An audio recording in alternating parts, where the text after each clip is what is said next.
在丽可外婆的建议下，丽可一行人来到集市上寻找开古董店的老友探查情报，但是作为引路人的外婆这次却解读古书为由没人同行，这对于上门求人办事的主角团无疑是不利的。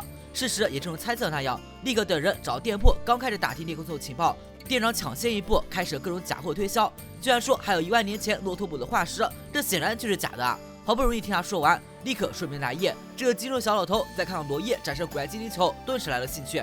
他以近距离观察为由，拉走罗伊的背包和精灵球，在一番暗箱操作下，小老头把背包还给了罗伊，并告诉他自己也不清楚古代精灵球的事情。罗伊等人丝毫没有起疑，接过背包就和老头告别。唯独立刻明目利不察觉到小老头的身上有着浓烈的邪恶气息，可他的躁动却被饿肚子的呆火鳄给打断了。背包里的东西被调包的事情，直到午饭时间才被发现。在得知罗伊的古代精灵球被换成一只野生的拜卢球菇后，立刻顿时意识到是被小老头做了手脚。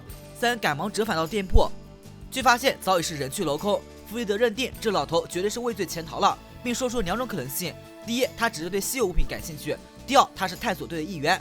无论哪种情况都不容乐观。三人立马分头行动，开始找这个老头。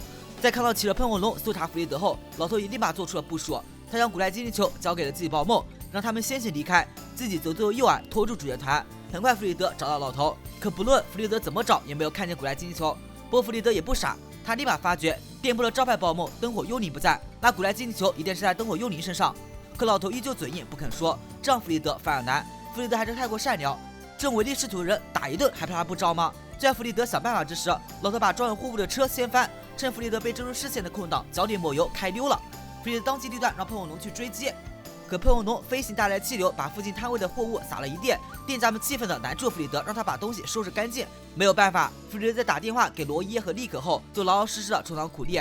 不过他也让船长皮亚丘继续进行追捕任务。利可那边得知古代精灵球在灯火幽灵身上信息，有目标他们不一会儿就找到鬼尾祟色灯火幽灵等宝梦。经一番追逐战后，灯火幽灵等宝梦躲到一个博物馆里，在博物馆里有很多长得和宝梦类似的物品。有趣的是，这几只宝梦竟然在 cos 剑盾，被利可罗伊发现后，灯火幽灵他们迅速逃走，一路跑出了集市，来到空旷野外。利可罗伊只能分着寻找。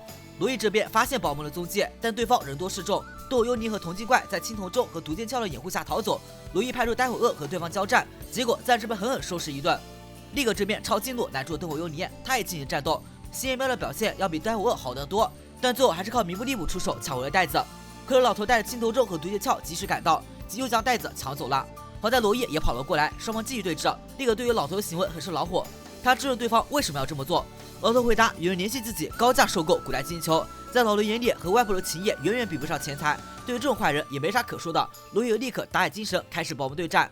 老头的宝梦也都不是泛泛之辈，还有数量优势，哪怕罗伊派出电海液也没能占到便宜。打了几个回合后，主角宝梦们还被之前调包用的拜卢球菇使用睡眠粉给催眠了。有趣的是，拜卢球菇自己被催眠了，这下罗伊和利可陷入绝境。关键时刻又是靠谱的船长皮亚丘前来救火，一人一发雷电拳通通打爆，并且夺回了古代精灵球。算下，刚船长皮亚丘打败4只呢。弗里德此时也摆好了摊贩的东西，骑着喷火龙断了老头的后路。外婆戴安娜也姗姗来迟，她对于老头的变化感到吃惊。原本他是个对发掘充满兴趣的冒险者，而现在却成了个骗子。